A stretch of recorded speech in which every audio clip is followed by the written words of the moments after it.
अच्छा, तो next topic क्या है हमारे पास? जियार्डिया। जियार्डिया लैम्बलिया इसका पूरा नाम है और ये जियार्डियासिस कराता है। इंपॉर्टेंट प्रॉपर्टीज देखने से पहले हम इसकी फिगर देख लेते हैं, लाइफ साइकिल देख लेते हैं। लाइफ साइकिल में हमारे पास क्या है, जहाँ पर 1 लिखा है वहाँ से आप स्टार्ट करें कि हमारे पास सिस्ट फॉर्म है और एक ट्रोफोजाइट फॉर्म है। सिस्ट के अराउंड आपको ये इसके वो जो प्रोजेक्शन ही नज़र आ रही है, आप कह सकते हैं कि ये मोटाइल है, इसलिए इसके अराउंड जो है वो क्या प्रेजेंट है। ये अमीबा मोटाइल है तो इसके अराउंड ये इसके सीलिया या फ्लैजेलास वगैरह जो भी हैं वो प्रेजेंट हैं, ठीक है। अच्छा, और दूसरा हमारे पास क्या है, सिस्ट है। अब क्या है कि कंटामिनेशन होनी है फूड की, ठीक है, फूड की, वाटर की, किसी भी चीज़ की, ठीक है, हमारी जो हम डाइट में लेते हैं उन चीज़ों की। दूसरे नंबर पर हमारे पास आ जाता है कि पर्सन ने उस डाइट के अंदर से सिस्ट को इंजेस्ट कर लिया, नॉट ट्रोफोजाइट, ठीक है, और वो अल्टीमेटली जो है वो जाएगा और उसके अंदर डिजीज प्रोड्यूस कराएगा, जियार्डियासिस जिसको हम कहते हैं। और इसके क्या फीचर्स हैं वो भी हम देख लेते हैं और फिर फीसिस में से ये चीज़ें निकल जाएंगी, ठीक है। अच्छा, आई से इन्फेक्टिव स्टेज है, डी से डायग्नोस्टिक स्टेज। जो अभी आपने पीछे पूछा ना मुझसे कि डायग्नोसिस की ये टेबल हमने करना है कि नहीं, उसमें जैसे डायग्नोसिस लिखा हो तो डायग्नोसिस आप कैसे करेंगे। डायग्नोसिस में आपको सिस्ट या ट्रोफोजाइट मिलेंगे स्टूल में, ठीक है। ये डायग्नोसिस में आपने लैब इन्वेस्टिगेशन में से कुछ भी उठा के लिख दें, बल्कि ये तो टेबल है ना, उधर पेपर में तो टेबल पूरा नहीं पूछा जाएगा, वो आपसे इंडिविजुअली पूछेंगे तो आपको एटलीस्ट इतने पता होने चाहिए, 3-4 जो मैंने आपको एंटामीबा के बताए हैं। अच्छा, टॉप ब्लू एरो जो है वो शो कर रहा है कि सिस्ट इंजेस्ट हो रहा है इंटेस्टाइन के अंदर जाके। सेम प्रोसेस है, सिस्ट इंटेस्टाइन के अंदर जाके ट्रोफोसाइट्स को प्रोड्यूस करेगा, वो डायरिया प्रोड्यूस कर देंगे। जो बॉटम वाला एरो है वो शो कर रहा है कि सिस्ट और ट्रोफोसाइट दोनों स्टूल में पास हो रहे हैं और ये इन्वायरमेंट के अंदर जा रहे हैं। रेड एरो जो है वो नेक्स्ट आपके पास इंडिकेट कर रहा है कि सिर्फ और सिर्फ जो आपका सिस्ट है वो ही इन्वायरमेंट में जो है वो मेंटेन रहता है, बाकी आपका ट्रोफोसाइट नहीं रहता। ये पुरानी कहानी थी एंटामीबा वाला, अगर आपने समझा हो अच्छे से, या अगर आपको अभी नहीं भी समझ आ रही ना तो आपने जब एंटामीबा रीड करना है तो जियार्डिया वाला जो है वो इजीली आपका हो जाना है। सेम बातें हैं, ऑलमोस्ट सेम, कोई भी बात नहीं है, बस नई नहीं है। सिर्फ एक चीज़ ये है कि उसमें एक्स्ट्रा इंटेस्टाइनल डिजीज शो कराई थी, इसमें नहीं कराई, बाकी सेम है सारा कुछ। अच्छा, अब हम आ जाते हैं इसकी पैथोजेनेसिस के ऊपर। पैथोजेनेसिस देखें, ट्रांसमिशन में सेम टू सेम वही बात है कि फीकल ओरल रूट होता है, ठीक है। इस केस में क्या होता है, हमारे पास फीकल ओरल रूट से ये ट्रांसमिट होता है। अब जो आपको मैं एरोस की फॉर्म में बताऊंगी, एक फ्लो चार्ट की फॉर्म में, आपने लिखना सिर्फ और सिर्फ पैथोजेनेसिस में उतना ही है, ठीक है। पैथोजेनेसिस में आपने क्या लिखना है कि इंजेक्शन ऑफ सिस्ट हुई, एक्सिस्टेशन हो गई, यहाँ पर आपने ड्यूडिनम लिखना है। वहाँ पे आइलियम के अंदर हो रही थी, यहाँ पर ड्यूडिनम के अंदर हो रही है। एक्सिस्टेशन होती है ड्यूडिनम के अंदर, फिर एरो लगाए नीचे लिखें कि हमारे पास 2 मैच्योर ट्रोफोसाइट्स यहाँ पर रिलीज होते हैं। अब आप यहाँ पर खुद देख सकते हैं कि वहाँ पर क्या हो रहा था, 8 ट्रोफोसाइट्स रिलीज हो रहे थे, ठीक है। यही बातें हैं डिफरेंशिएट करने वाली, और उसके अंदर नई मतलब बातें इतनी नहीं है, थोड़ी बहुत है जो चेंज है उसको आपने याद रखना है। रिलीज ऑफ 2 मैच्योर ट्रोफोसाइट्स हुए, ठीक है। फिर एरो लगाएं, become attached to intestinal mucosa but it doesn't invade it. वहाँ पर हमने एंटामीबा में पढ़ा था कि वो इन्वेड करेगा एपिथेलियम को, ये सिंपली म्यूकोजा के साथ अटैच हो रहा है, ये इन्वेड करने की इसको ज़रूरत नहीं पड़ती। ये क्या कर देता है, वहाँ पर इन्फ्लेमेशन करा देता है। एरो फिर लगाएं कि causes malformation of fats and proteins leading to steatorrhoea, ठीक है, कि इसने आपके इंटेस्टाइन में फैट्स और प्रोटीन्स की जो है ना वो मेल एब्जॉर्प्शन करानी है, जिसकी वजह से स्टिटोरिया हो जाता है। स्टिटोरिया वो कंडीशन है जिसके अंदर फैट्स वगैरह जो है वो आपके स्टूल में ज़्यादा रिलीज होने लग जाती है। इतनी सी आपने पैथोजेनेसिस करनी है सिर्फ और सिर्फ, इसके अलावा कुछ भी आपको करने की ज़रूरत नहीं है, ठीक है। अच्छा, उसके बाद क्या है,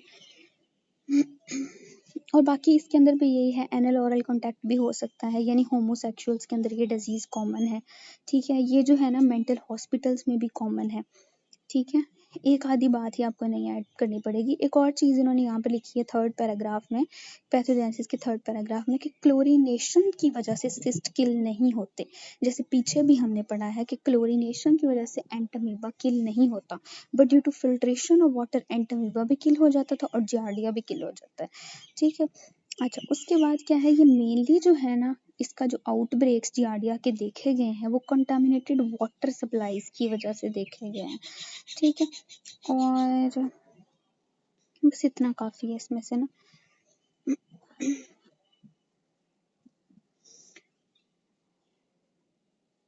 अच्छा, आगे आ जाएं आप, क्लिनिकल फाइंडिंग्स इसकी क्या है, सॉरी एक मिनट।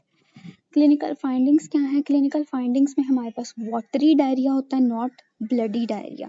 साथ नोजिया भी होगा, फ्लैटुलेंस, एब्डोमिनल क्रैम्प्स, ठीक है, परसिस्टिंग फॉर वीक्स और मंथ्स। वहाँ पर वीक्स और मंथ्स की हिस्ट्री नहीं थी, यहाँ पर वीक्स और मंथ्स की हिस्ट्री है। एंटमीबा में वीक्स और मंथ्स की बात नहीं की थी कि एब्डोमिनल क्रैम्प्स कब तक परसिस्ट करते हैं, लेकिन यहाँ पर फीवर नहीं होता, ठीक है।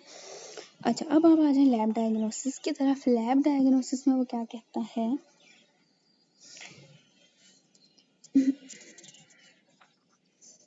लैब डायग्नोसिस में आपको क्या मिलेगा,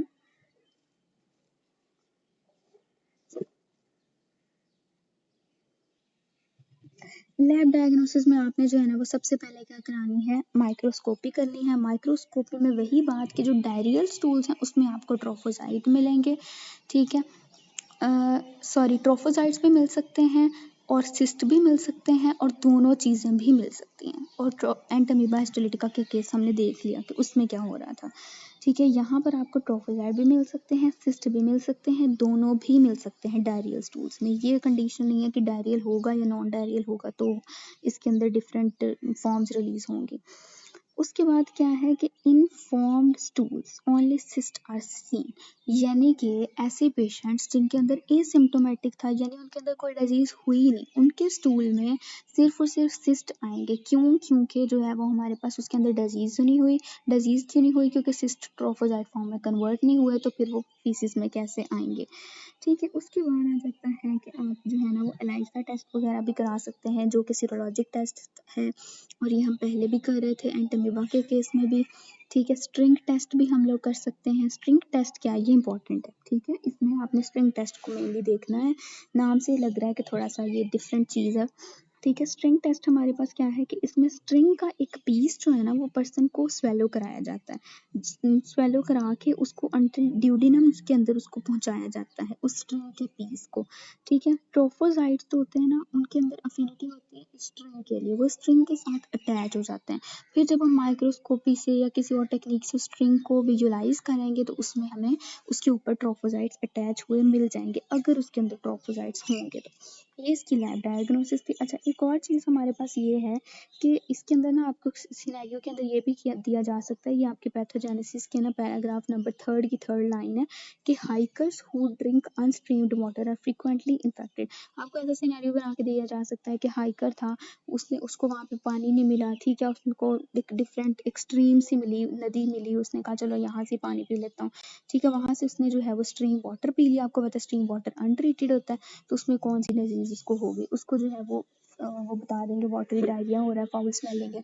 तो हमने जो है वो पिक करना है कि ये हमारे पास क्या है, जियार्डियासिस है, क्योंकि जियार्डिया जो होता है वो मेनली कंटामिनेटेड वाटर सप्लाईज की वजह से होता है। तो बस ये आपका जो है वो जियार्डिया था। क्रिप्टोस्पोरिडियम पढ़ने से पहले, क्रिप्टोस्पोरिडियम इतना इंपॉर्टेंट नहीं है, लेकिन मैं ये नहीं कह रही कि इसको छोड़ दें, ठीक है। इससे पहले आप ना यूरोजेनिटल प्रोटोजोआ को देखें। यूरोजेनिटल